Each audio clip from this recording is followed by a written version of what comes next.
नमस्कार, एक बार फिर आप सभी का स्वागत है। जम्मू कश्मीर और खासकर जम्मू संभाग के परिदृश्य की अगर बात करें तो पिछले कुछ समय से लगातार आतंक का दंश जम्मू कश्मीर और खासकर जम्मू के लोग झेल रहे हैं। खासकर लोकसभा इलेक्शन जम्मू कश्मीर में शांतिपूर्ण तरीके से संपन्न तो हुआ, लेकिन उसके बाद लगातार टेरर अटैक्स का सिलसिला यहाँ पर चल रहा है और इस कड़ी में हम सब जानते हैं कि डोडा में भी एनकाउंटर का आज दूसरा दिन है। कुल मिलाकर शांतिपूर्ण जम्मू संभाग में जो टेरर या फिर आतंक ने सिर उठाया है, ये किस ओर इशारा कर रहा है, इस पर बात करने के लिए मेरे साथ जुड़ चुके हैं भारतीय जनता पार्टी के वरिष्ठ नेता, पार्टी के प्रवक्ता डॉक्टर ताहिर चौधरी जी। आपका स्वागत है सर।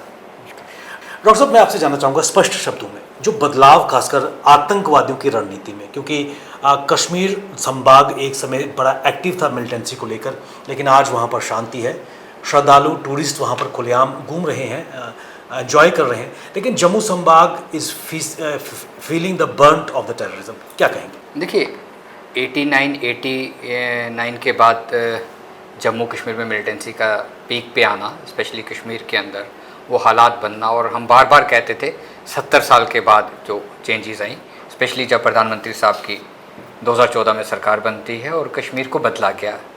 प्रधानमंत्री साहब ने एक नए कश्मीर का जो सपना देखा था और लाल किला से कहा था पहली स्पीच में प्रधानमंत्री बनने के बाद, कहीं ना कहीं वो उसमें 99.9% मैं कहूँगा कामयाब हुए। कश्मीर में पत्थरबाजी बंद हुई, स्कूल कॉलेजेस खुलना स्टार्ट हो गए, गरीब लोगों का जो कारोबार बंद हो चुका था वो खुल गया, माँ बाप अपने आप को महफूज समझने लगे कि आज हमारा बच्चा कॉलेज में जा रहा है, यूनिवर्सिटी में जा रहा है और शाम को सही सलामत वापस आएगा। माएँ बहनें ये देखने लगी कि अगर हमारे शोहर ड्यूटी पे वापस जा रहे हैं तो शाम को सही सलामत वापस आएंगे, क्योंकि कश्मीर में बहुत खून खराबा हुआ था। कश्मीर ने जो कुछ देखा है, मुझे लगता है कि हिंदुस्तान के किसी और राज्य में, किसी और शहर में ऐसा कुछ हुआ होगा। लेकिन 2024 में तीसरी बार दोबारा सरकार का बनना, प्रधानमंत्री नरेंद्र मोदी साहब का दोबारा कुर्सी पे बैठना और वही टीम का दोबारा वापस आना, कहीं ना कहीं पाकिस्तान को ये चीज़ें डाइजेस्ट नहीं हुई। और पाकिस्तान में जितने भी मिलिटेंट ऑर्गेनाइजेशंस हैं उनको जिस ढंग से ट्रेन किया जाता है, उन्होंने ऐसा प्लान किया कि कश्मीर को छोड़ के टनल के इस पार मैं कहूँगा कि टारगेट किया जाए, यहाँ पे डिस्टर्बेंस क्रिएट की जाए, और उसकी उन्होंने शुरुआत की। और हमने देखा कि जिस दिन ओथ सेरेमनी हो रही थी उस दिन भी यहाँ पे इनकाउंटर चल रहा था। उसके बाद लगातार मुझे लगता है हर हफ्ते में इनकाउंटर चल रहे हैं।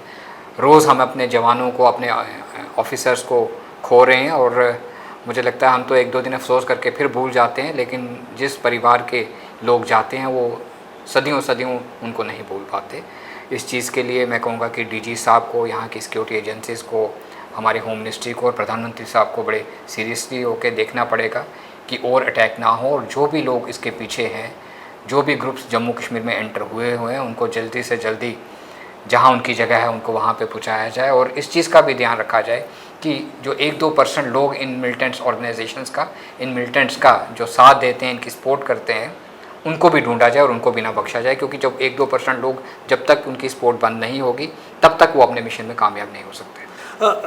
डॉक्टर ताहिर, मैं आपसे एक चीज़ स्पष्ट तौर पर जानना चाहूँगा। लोकसभा के इलेक्शन शांतिपूर्ण जम्मू कश्मीर पूरे भारतवर्ष में संपन्न हुए, लेकिन उसके बाद जिस प्रकार बात हो रही थी कि assembly election commission of India की तरफ से 2 नोटिफिकेशन इस सिलसिले में भी जारी की गई, खासकर सिंबल्स को लेकर और रिवाइज्ड समरी रिवीजन को लेकर।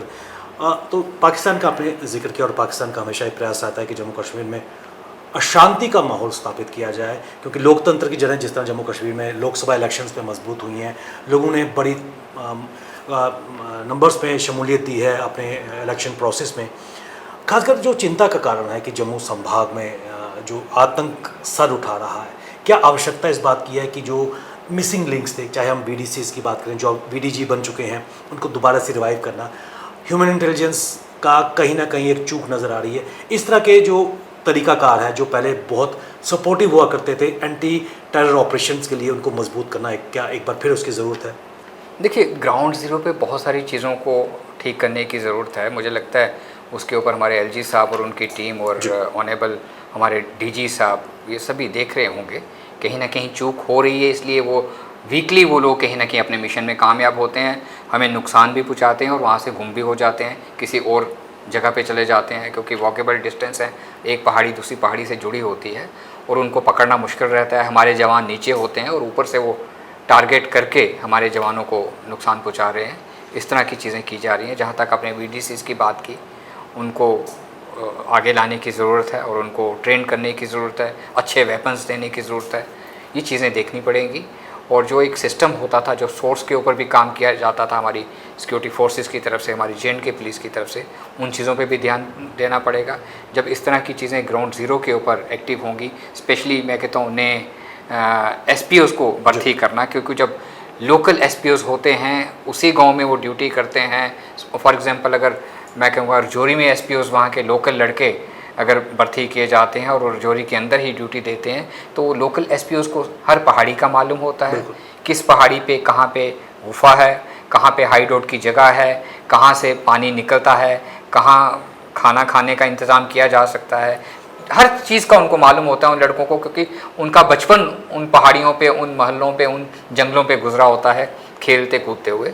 तो जब लोकल्स को, SPOs को ज़्यादा से ज़्यादा भर्ती किया जाएगा और अपने एरिया में जब वो काम करेंगे, तो मुझे लगता है हमारी सिक्योरिटी फोर्सेस को एक मदद मिलेगी, हमारी BSF को, हमारी CRPF को, हमारी JNK पुलिस को मदद मिलेगी। क्योंकि जब ग्राउंड ज़ीरो मजबूत होगा हमारा, तो इस तरह के लोग एक तो आ नहीं सकेंगे, अगर आएंगे तो उनकी इन्फॉर्मेशन भी बहुत जल्दी हाई कमांड तक पहुँच जाएगी। ताहिर साहब, जम्मू कश्मीर की अगर बात करें तो 5 अगस्त 2019 के बाद जो बदलाव जम्मू कश्मीर में देखने को मिला, और एक सकारात्मक, एक पॉजिटिव बदलाव जम्मू कश्मीर ने देखा है, और उसके बेहतर रिजल्ट्स भी हम सबके सामने हैं। लेकिन अगर हम पॉलिटिकल सिनारियो की बात करें, इकोसिस्टम की अगर बात करें, खासकर कश्मीर सेंट्रिक जो पार्टीज़ हैं, वो इस तरह के बयान देती है जो कहीं ना कहीं पाकिस्तान को फेवर करते हैं, सपोर्ट करते हैं, और जो राष्ट्रवाद है उसको डेंट करते हैं।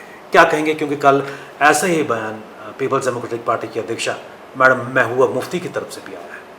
देखिए, आपने देखा होगा 2019 से पहले कश्मीर के अंदर पत्थरबाजी बहुत होती थी। जहाँ जी चाहता था वहाँ पत्थरबाजी कर दी जाती थी, वहाँ पे रास्ते बंद कर दिए जाते थे, पाकिस्तान के झंडे भी जगह जगह नज़र आते थे, बहुत कुछ किया जाता था। और मुझे लगता है उस टाइम पे हम लोगों को लगता था कि सारा कश्मीर और सारे कश्मीर के घाटी के लोग इसी सोच के हैं, लेकिन लोग उस सोच के नहीं थे।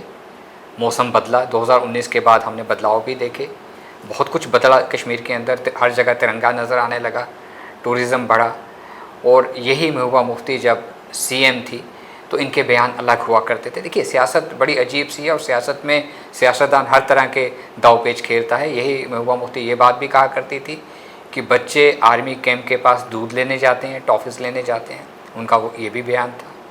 उन्होंने 370 का जब हटने का टाइम आ रहा था तो ये भी बयान दिया कि अगर 370 को किसी ने हाथ भी लगाया तो तिरंगा उठाने वाला कोई नहीं रहेगा जम्मू कश्मीर में।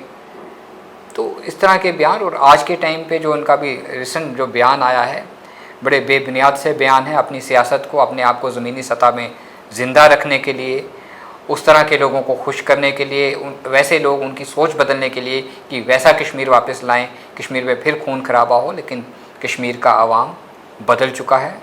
महबूबा मुफ्ती जी को इस चीज़ का एहसास पार्लियामेंट इलेक्शन लड़ने के बाद मुझे लगता है उनको जवाब मिल चुका है कि लोगों ने उनको वोट डाल के क्या जवाब दिया है। लोग ऐसे लोगों को नहीं चाहते हैं। कश्मीर के लोग अमन चाहते हैं, खुशहाली चाहते हैं, और चाहते हैं कि कश्मीर आबाद हो। कश्मीर, एक जो नया कश्मीर पूरी दुनिया देखना चाहती है, वो कश्मीर के लोग भी देखना चाहते हैं। और इस टाइम पे वो एकदम, वो भी बुखलाई हुई हैं और वो चाहती हैं कि कश्मीर के हालात पहले जैसे हों और ये लोग फिर वैसे पब्लिक के बीच में जाएं, वैसे बयानबाजियां करें, वैसे सब कुछ करें।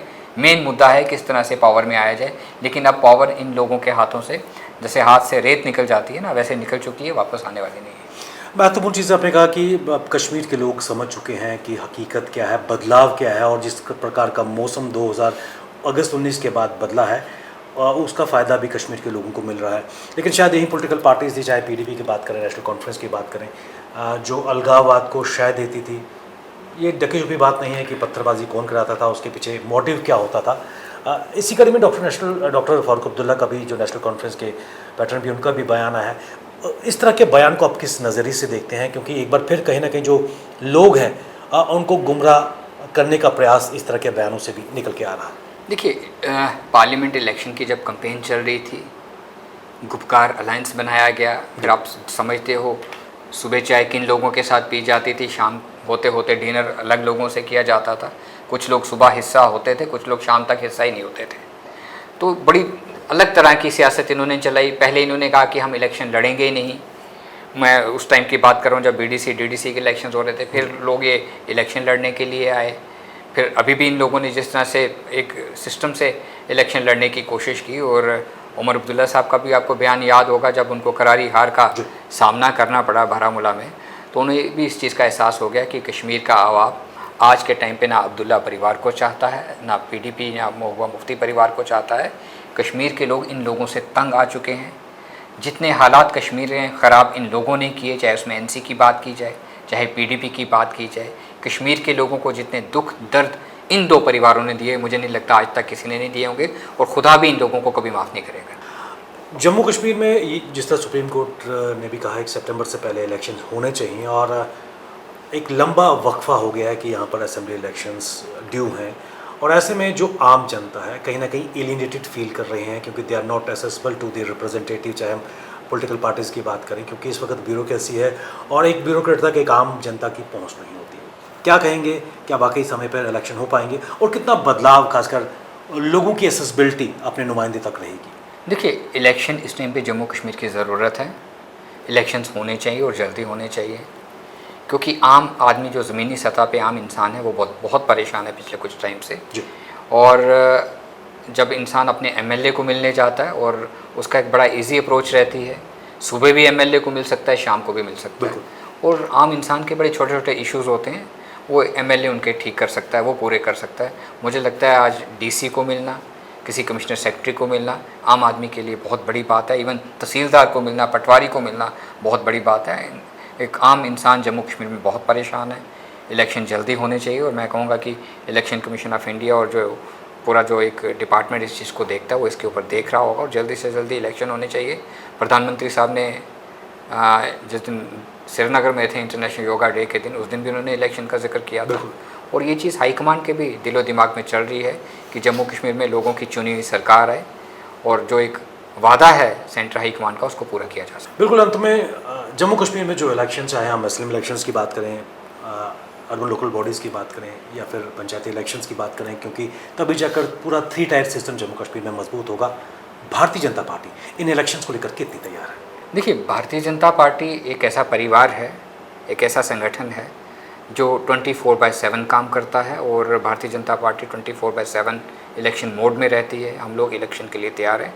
इंशाल्लाह जैसे ही इलेक्शन का न्यूज़ आएगी कि इलेक्शन स्टार्ट होने जा रहे हैं, भारतीय जनता पार्टी पूरी तरह से मैदान में पार्टी का कार्यकर्ता, पार्टी ग्राउंड ज़ीरो पे बूथ लेवल पे जिस तरह से काम करने का तरीका है हमारा, हम काम करेंगे। और हमें इस बार पूरी उम्मीद है जम्मू कश्मीर में भारतीय जनता पार्टी सरकार बनाएगी।